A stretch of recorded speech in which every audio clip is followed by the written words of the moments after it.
Pozdrav svima i dobrodošli u još jedan video na kanalu Hunting Kalibar. Tema današnjeg videa su optike i končance. Probat ću malo objasniti iz svoje neke, ajmo reći, perspektive koje su optike za koji tip lova, isto tako končance, prednosti i nedostatke.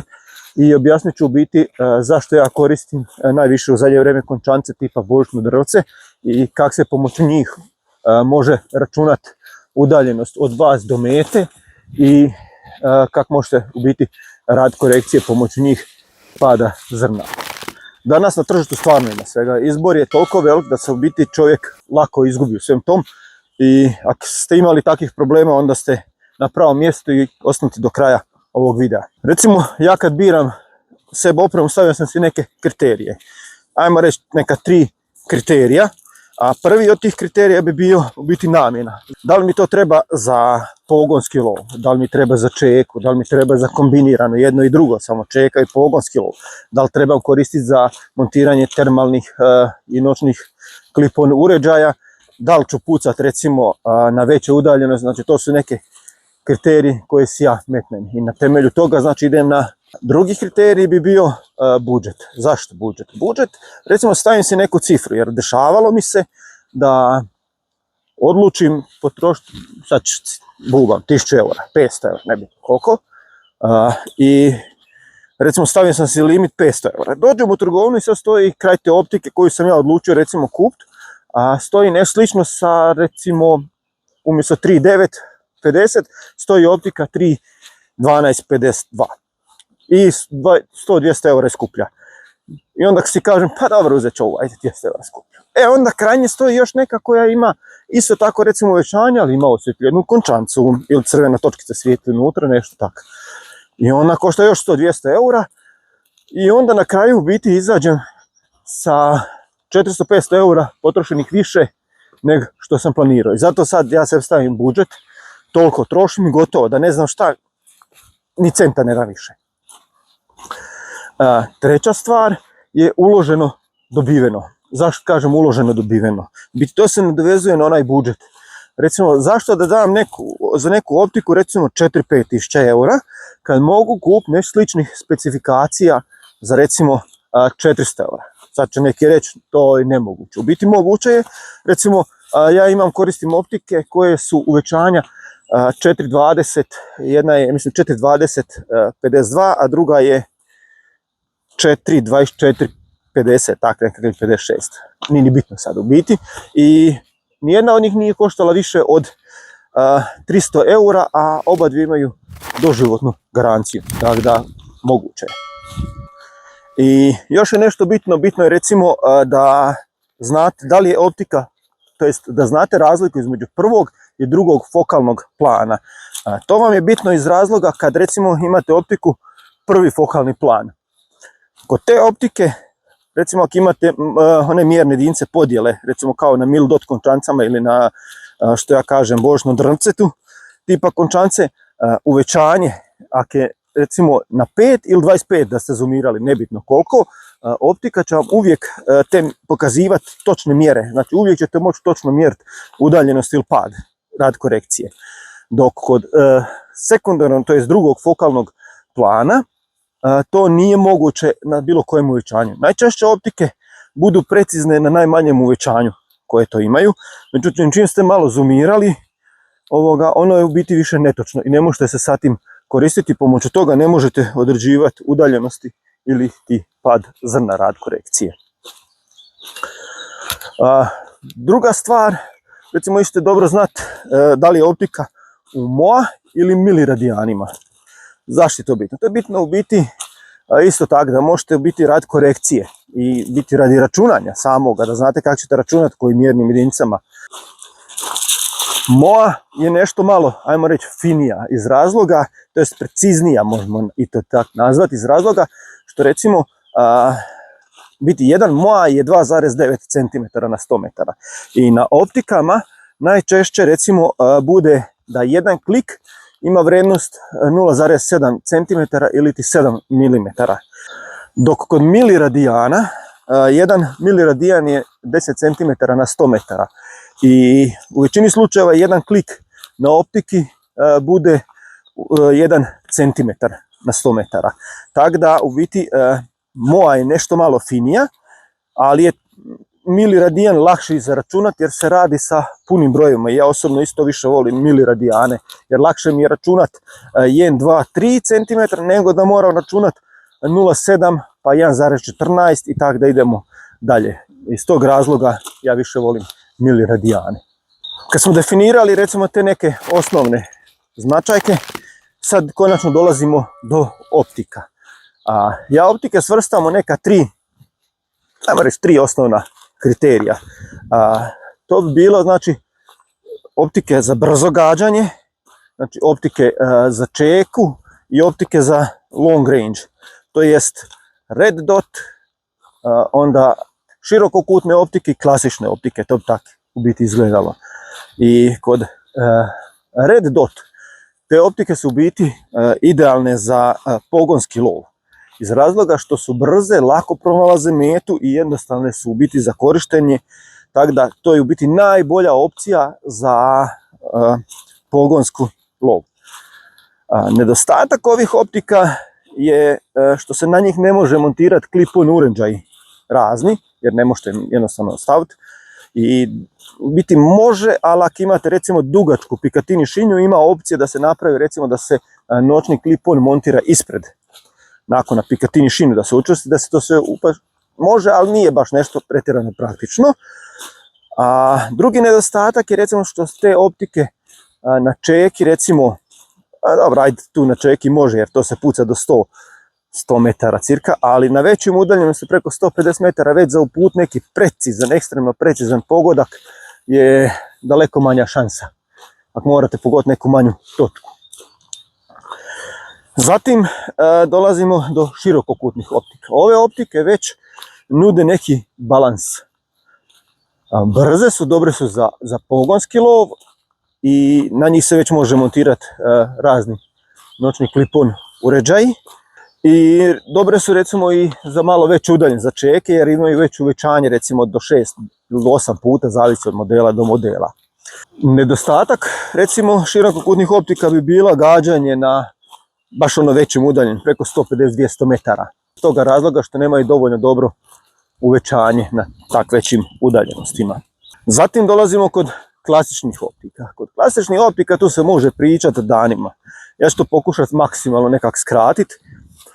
I najčešće, koliko sam ja upućen, optike koje se koriste ajmo reći klasične optike koje se koriste u lovu su bile uvećanja, koliko sam primijetio, 3.950 ili 3.12 puta 50 ili 3.12 puta 56 i tako. Znači, to je bilo neki, ajmo reći, standard, koliko sam ja recimo vidio u svom iskustvu. I ove optike su biti jako dobre iz razloga što manje više moguće svoju. Uz dobru praksu recimo ljudi ih koriste u pogonskom lovu, a dobre su i do 300 recimo metara jer imaju solidno uvećanje, recimo 12 puta mogu na 300 metara gađati, preko 300 metara već malo upitno. Možete montirati noćne clip-on uređaje razne na njih, znači ono, velik spektar mogućnosti vam daju te optike. I još jedan plus je recimo kod takvih optika recimo da je moguće koristiti kad je mjesečna vani, da ih koristite bez ikakvih dodatnih uređaja za noćni lov, recimo tipa clip-on termala ili bilo šta. Znači jednostavno možete ju koristiti samu na mjesečnoj livadi, jako se može dobro vidjeti i bez problema gađati, osobno sam ih koristio. Uz klasične optike tu moramo još dodati i optike za long range. Primjera, recimo ne znam ako pratite, vjerojatno pratite, lov Kirgistan, evo mi prvi pao na pamet. Tamo vam se normalno puca na 500, 700, 800 pa i kilometar jedan, znači na tak velikim udaljenostima. Za to trebate već optike sa ozbiljnim uvećanjem. Znači tu ne može ona klasična lovačka optika, tu već moraju biti one malo bolje. I tu dolazimo do uvećanja 25 puta, 30 puta, 40 puta i više. I te optike su u biti najčešće optike koje imaju končance sa onim dodatnim mjernim jedinicama iz razloga što je to jednostavno potrebno jer klasična optika i klasična končanca tu već postaju beskorisne. I evo nas, došli smo i do samih u biti sad končanica. Kod končanica navešću isto nekoliko osnovnih modela. U biti navešću one koje sam ja koristio, jer ne bih volio pričati o nečemu što nisam koristio ili što sam naučio od drugih na YouTube ili ne znam, nije slušao i gledao. Tako da govorit ću iz svog iskustva ovo sve. I prve ću navesti red dot. Klasično one red dot, znači crvene točke za brzo gađanje. Kod njih u biti nema puno mozganja i razmišljanja. Vidite metu, stavite točku, pucate. I to je čisto ono, kako kažu, jasno ko dan. Nema puno razmišljanja i nema puno govora o njih. Jednostavno, najbolje za pogonski lov i za, to jest, brzo gađanje. Zatim bi naveo recimo jedan stariji model končanica, što ja zovem ekser. Ovaj tip končanica što imaju, znači, dve crte sa strane bude i jedna dole koja ima špici i izgleda u biti ko je ekser. One su dobre jer automatski vam oko navodi na centar, znači na taj špic vrha, znači one dve linije, znači fokusira vas na metu i dosta dobro, brzo pronalazi se meta sa tim končancama. Jednostavne su, već imaju neke recimo mogućnost mjerenja ovaj tip končanica, a jedini nedostatak bi mi bio recimo ako nemate dovoljno veliko uvećanje, znači onaj takozvani zoom. Tu bi jedini nedostatak bio razloga što recimo ako je meta jako daleko i vi ne možete izzumirati. Desit će vam se recimo da taj, kako ja kažem, ekser špic pokrije vam cijelu metu i onda ne možete uputiti jasan, precizan pogodak. Zatim sljedeći tip končanice bi bio klasičan križ, najjednostavniji sa one tankim linijama. I kod ovih končanica je plus što je jako dobra vidljivost, znači imate kompletnu sliku, jako se dobro vidi na te končance. I nedostatak bi jedino mogao navesti iz svog iskustva da recimo pri lošoj vidljivosti, malo kad je recimo sumrak ili nešto, dešava se da izgubite one linije, da se jednostavno stope i da ih ne vidite i onda malo to otežava recimo gađanje u lošim uvjetima. To recimo je bio s moje strane nedostatak za taj tip končance. Nakon klasičnog križa tu je isto tak, ajmo reći, klasični križ koji ima zadebljanja sa strane. Ovo je jedan od najčišćih tipova končanica koliko sam vidio od kolega drugih da koristi se. Iz razloga što dobra vidljivost imate, one, znači, zadebljanja sa strane vam usmjeravaju oko, pogled na centar i na lakše pronalaženje mete. I to je u biti klasika, ajmo reći, u lovačkom svijetu.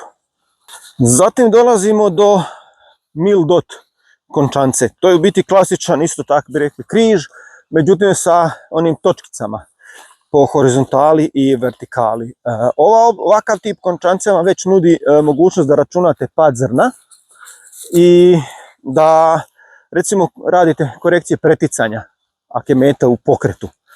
I jedini nedostatak bi ovog tipa končance bio recimo koji kod eksera, ako je meta daleko, a vi nemate dovoljno dobro uvećanje i znači kad bi recimo išli preticati ili nešto, recimo metu, desilo bi se da ta točka u biti znala pokriti veći dio vaše mete i ne možete onda, ajmo reći, točno, precizno uput hitac. Zatim optike slične mil dot, ali nisu sa točkama nego imaju recimo podjele linije i one su mili radijanima ili milovima. Ovaj tip končanica je dosta precizan, moguće dosta bolje i preciznije mjerenje od mil dot. Nedostatak doslovce nema, ne bi naveo ni jedan, tako da ovo su po mom, već ja govorim iz svog iskustva, već optike, to jest končance, ajmo reći više ranga, više klase. I evo nas kod končanica tipa božno dravce. Kod ovih končanica u biti trebalo malo sjesti i učiti, jer one nude toliko mogućnosti da jednostavno čovjek baš mora malo sjesti i poroguglat kako to funkcionira. A ja ću vam objasniti šta ja najčešće koristim i zašto ih ja najčešće, to su biti razlozi zašto ih ja koristim. Prvi bi bio mjerenje udaljenosti, drugi bi bio korekcije pada zrna. I kako to sad izgleda u praksi? Pa recimo, uzet ćemo za primjer srnjaka. Srnjak je visok oko 80 cm u leđima. I sada ga gledamo kroz optiku i on nam pokriva u optiki 8 miliradiana. To znamo da je na 100 metara iz razloga što je 1 miliradijan na 100 metara 10 cm, 8 miliradijana 80 cm. Znači jednostavno da ne može biti jednostavnije.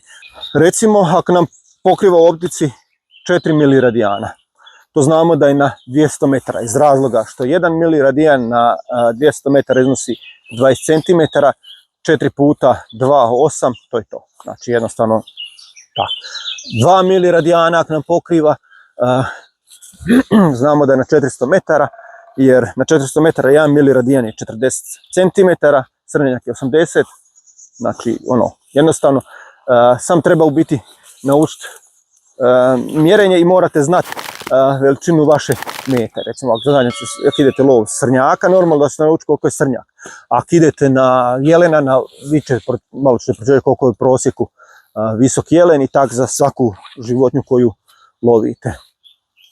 Zatim druga mogućnost koju ja često koristim kod ovog tipa končanca je korekcija pada zrna.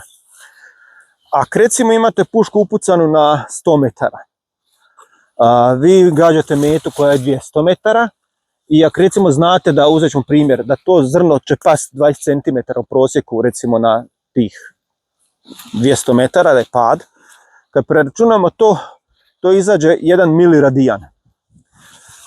U suštini vi onda samo trebate dići vašu optiku za 1 mil, znači to je na onu sljedeću širu crtu ispod sredine križa i vi možete biti precizno gađati bez ikakvih problema, da išta dirate po turetima i da korigirate, mrdate.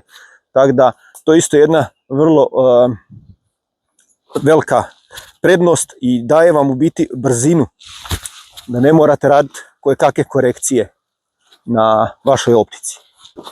To bi bilo sad sve u biti što bi ja mogao ovako na pamet reći o optikama, njihovim tipovima i končancama. Sigurno sam nešto možda i propustio. Ako sam krivi neki broj rekao, jednostavno u glavi se pobrka, tako da nemojte zamjeriti. U komentarima napišite baš šta vi koristite, pogonski lov, čeka za gađat na daleko, kakva su vam iskustva. I to bilo u biti sve. Ja vas sad lijepo pozdravljam, a mi se vidimo u sljedećem lovu. Do tad share, like, subscribe i dobra kob svima. Pozdrav!